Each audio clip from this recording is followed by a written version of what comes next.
نلف نصور الناس اللي قاعده. هو الحقيقه انا يعني مش هاخد من وقتكم كتير، انا بس احب في الاول ان انا اشكر دكتور سعيد يحيى على يعني مش بس على هذه المقدمه الجميله، على هذه الاحتفاليه الرائعه ووجودي معاكم.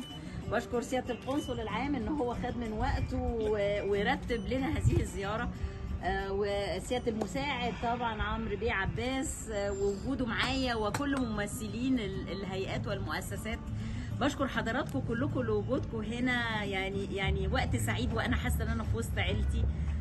زي ما الدكتور قال، احنا بنبتدي بالمملكه العربيه السعوديه لان فيها اكبر جاليه مصريه.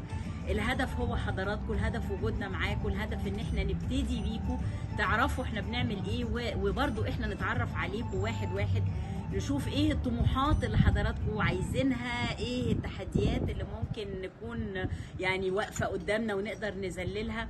واقول لكم كمان اجتماعاتي في الرياض حصل فيها ايه على المستوى الرسمي.